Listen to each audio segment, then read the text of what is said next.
Welcome to the deep dive, where our mission is always the same: to take these really complex, multi-layered sources, legal statutes, academic papers, critiques, and just distill them down into the core knowledge you need. Yeah, And today's deep dive, it feels less like a simple legal case and more like a profound collision between, well, advanced academia and state power. it really is. We are dissecting a highly contentious criminal case from mainland China, and it focuses on this really ambiguous and, frankly, controversial charge of picking quarrels and provoking trouble. Right, the Sung Sin Zishizi. Exactly. And what makes this deep dive so unique is that we're not just looking at, police reports or news coverage. Yeah. We're analyzing the official legal documents, The actual indictment, the the verdict. verdicts, the appeals, and we're putting them up against this hyper-detailed, technical, and just brilliant legal critique written by the defendant himself. And this defendant is Chen Jingwan. He's an independent scholar, hold a PhD in physics and nonlinear complex systems theory. And he was arrested and convicted for something that sounds so mundane, just forwarding political commentary and even art on an overseas social media site. Using a VPN, yeah. So our goal today is to really zero in on that intellectual battlefield. We want to understand the vast chasm between what the prosecution alleged, Which was a serious threat to social order. a huge threat, right? Yeah. And the actual evidence. We're going to trace how Chen Jingwan used his academic rigor, applying everything from legal philosophy to the mathematics of social networks to just dismantle the whole case against him. So this really isn't just about politics. It's about the role of knowledge, of critical thinking, inside a legal system. Okay, so let's start with the facts. Who exactly is Chen Jingwan and what led to the police showing up at his door? So Chen Jingwan, born in 1976, he's an accomplished, very highly educated person. He was arrested at his home in Kunming in September of 2022. Oh. And the charges, they covered a period of his online activity for nearly 3 years, from mid-2019 to early 2022. And when the authorities actually formalized these charges in the indictment, what was the core accusation? What did they say he actually did? The prosecution alleged that by spreading and transmitting false information online, Chen was actively disrupting social order. And that, they said, violated Article 293 of the criminal law. The picking quarrels chart. That's the one. Yeah. And crucially, they claimed it caused severe public disorder. Now, the sources we have, they reveal something pretty astonishing about how the evidence was collected. They apparently forced him to give up his passwords after he was arrested, Yeah, after the fact. which just sounds like a fishing expedition, trying to justify a detention that already happened. It absolutely does. And the kind of evidence they pulled is so telling. I mean, we know that one of the key pieces of evidence they cited, it was just a forward of a post from the official U.S. consulate account in China, The official account. the official one from 2020. So, I mean, if forwarding a diplomatic post is a crime, then the definition of false information has completely collapsed. So after they gathered this evidence, the trial happens. And it was non-public. He wasn't allowed a full defense, no family. He gets found guilty and sentenced to 1 year and 8 months. But the rationale, that's the part that's just wild. What was the court's crucial argument? Well, the court didn't just look at the content. They looked at the man. They explicitly stated that because Chen had a high degree of education and knowledge, he should have been able to discern right from wrong. Okay. So therefore, his act of forwarding content that insulted, attacked the core leadership, that proved his criminal intent. In the court's view, this highly educated person should have known better. And that very knowledge was the proof of guilt. Exactly. That's basically saying your intelligence is a liability. They're weaponizing his intellect against him, turning his academic rigor into the criminal intent, the mens rea. It's a massive legal leap. I mean, the court is using this kind of objective assignment of fault based on his status, rather than proving any subjective malice. Right, they're sidestepping the need to actually prove the content was false. They are. And they're shifting the burden onto him to prove his own intellectual innocence. And that is precisely why Chen Jingwan's appeal just systematically attacks the objective parts of the crime first. Okay, let's get into that dismantling. So the crime required two objective things. One, the posts were false information, and two, they caused severe public disorder. So how did he tackle that first point about false information? Well, Chen argued that the prosecution just completely misclassified the content. He said the posts he forwarded fell into categories that, fundamentally can't be judged as true or false. And if they can't be judged that way, they can't legally be false information. So what were some of these categories? He had two main ones. The first was art, satire, and aesthetics. Things like the Umbrella Girl comic or a satirical painting of political figures. And his argument. His argument was just stunningly logical. He said, look, defining art as false information is absurd. If a court is going to insist on the factual accuracy of art, then huge parts of Chinese culture would also be criminal. He actually used cultural references to point out how absurd it was, He right? did. He specifically mentioned classic myths like Pangu splits heaven or literary exaggeration, like the poet Li Bai writing about having 3,000 feet of white hair. Huh.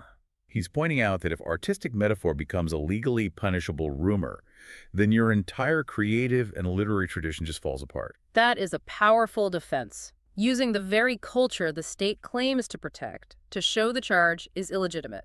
What was his second category? Views, opinions, and political critique. So he shared posts from prominent critical scholars or international political commentary. And Chen's point was, these are academic positions. They're meant for debate, for study. They are perspectives, not facts that can be proven true or false. And he also made a point about his role being passive in all this. Exactly. He stressed he was only doing a one-click forward. He didn't write this stuff. And he pointed out the hypocrisy, too.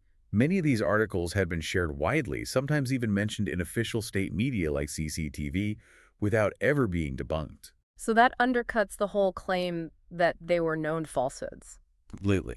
Okay, so it sounds like the false information element was, pretty thoroughly dismantled. Let's move to the second part. Severe public disorder. This is where he brings in the physics. Yes, this is where his own specialization really comes into play. Chen argued that even if, for the sake of argument, the information was false, his activity just didn't meet the threshold to cause severe public disorder. So how does a physicist argue against a legal standard of social chaos? He uses concepts from complex systems and avalanche dynamics theory. In network science, to get an avalanche or severe disorder, you need a critical mass of activity. You need a spreading event that cascades across the whole system. Can you break that down for us? What does avalanche dynamics mean for a social network? Yeah, think of social media as a huge snowfield. A single snowflake or a tiny pebble rolling downhill. That's Chen Jinggui's post. It's activity, sure, but it's not going to trigger a destructive system-wide avalanche unless it hits a really sensitive spot or is amplified by millions of other things. And his argument was that he was just a speck of dust on the mountain. Precisely. He called himself a negligible edge node.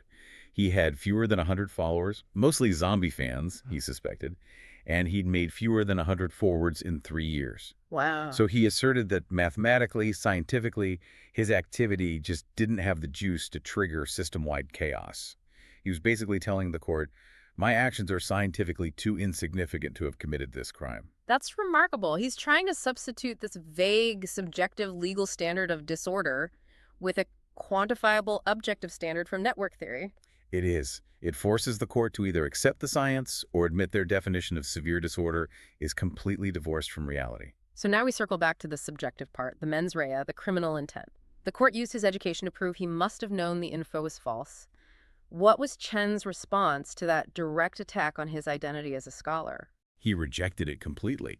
He argued the court just fundamentally misunderstood the entire philosophy of a scholar. For him, as a scholar, the starting point is always doubt and critical inquiry. So he saw the information as raw material for study, not as something he was endorsing as truth. Exactly. He even referenced foundational ideas like Gödel's incompleteness theorems, which deal with the limits of human reason. He's saying he treats all knowledge with suspicion. Every post he forwards is material for critique, not a truth he accepts. So his defense is, I'm a scholar, therefore I doubt. And the court is saying, you're a scholar, therefore you must be certain. It's a complete inversion of the academic method. It's the ultimate irony. And Chen argued the court's logic was self-contradictory. If he really was as smart as they claimed, why would he waste his time forwarding simple, obvious falsehoods? A real scholar looks for complex problems, not cheap rumors. Beyond this intellectual battle, his appeal, which some sources call his blood letter, it also detailed procedural abuses. What kind of violations did he allege? He accused law enforcement of a zero-evidence strategy. Arrest first, find the evidence later. He claimed the initial detention involved threats, physical abuse, not letting him eat or use the toilet, all to force him to hand over his passwords. Passwords that enabled them to collect the very evidence they used against him. Right. It's coercion designed to manufacture a crime. Was there any specific interaction with the judicial officers that really stood out? There is one truly shocking detail involving the prosecutor, a man named Bin. During questioning, Chen's lawyer challenged the truthfulness of the posts, pointing out some had been on state media, and the prosecutor's alleged response was devastating. What did she say? He allegedly said that he didn't verify those posts and didn't plan to verify them because he felt they were rumors. He felt they were rumors. That's what's alleged. That is just astonishing. A prosecutor in a criminal case admitting his personal feeling is the standard of evidence, not the law. It just lays bare the nature of the whole thing. The process wasn't about verifying facts. It was about confirming an ideological bias. And if the court process is built on feelings instead of law, the whole system collapses. And finally, his appeal also hit on selective enforcement. Yes, he argued he was the only one prosecuted, while thousands of others who shared the exact same content, including the original authors, were just ignored.